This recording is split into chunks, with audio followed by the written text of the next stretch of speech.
આ તો જોરદાર મજા આવી ગઈ હો તારા ઘરે જઈને. ત્યાં તો મજા જ આવે ને. તો તને સૌથી વધારે તારા પિયર એટલે તારા મમ્મી પપ્પાના ઘરે ગમે કે પછી અહીંયા તારા સાસરે ગમે? મને અહીંયા સાસરે જ ગમે. કેમ? ત્યાં મમ્મી પપ્પા બધું ઘરનું કામ કરાવે ને અહીંયા તો તમે જ કરો છો ને. મેડમ આમના રિપોર્ટ આવી ગયા? હા, રિપોર્ટ તો આવી ગયા છે, પણ થોડીક તકલીફ છે એટલે બાયપાસ કરવી પડશે. પણ મેડમ એક તો બાયપાસ કરેલી છે, હવે કેટલીક બાયુ પાસ કરું? અરે બાયપાસ એટલે નાનું એવું હૃદયનું ઓપરેશન.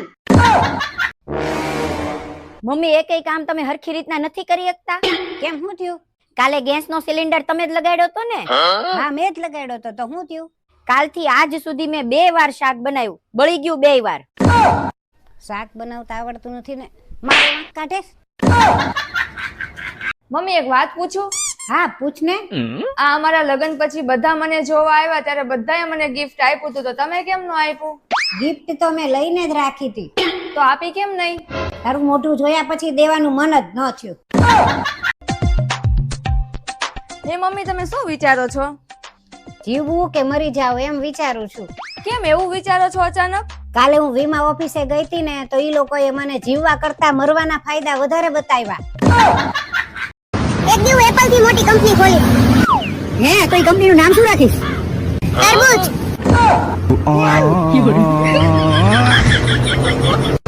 તારો શું વિચાર છે અન્ની? હું ચાંદની વિચારું કે જો જીભને ફ્રેક્ચર થાય તો ડોક્ટર પાટો ચેતા બાંધે.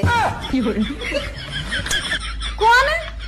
ભૂલ થઈ ગઈ મારી. મેં તને સવાલ પૂછ્યો મારા બાપ, તું જે વિચારતી વિચાર, મારું લોહી ના પીશ. ભાવિન, હું જમવાનો ઓર્ડર આપું છું, તમારે શું મંગાવવું છે? મારી હાટુ 2 પિઝા મગાઈ લેજે. મમ્મી તમારા માટે?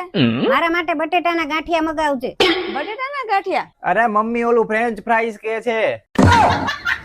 આ સવારમાં કોનું મોઢું જોયું છે? હવારથી બધું ખરાબ થાય છે. મેં તને કેટલી વાર કીધેલું છે કે બેડરૂમ માંથી કાચ કાઢી લેવો, પછી રોજ આવું જ થાય ને.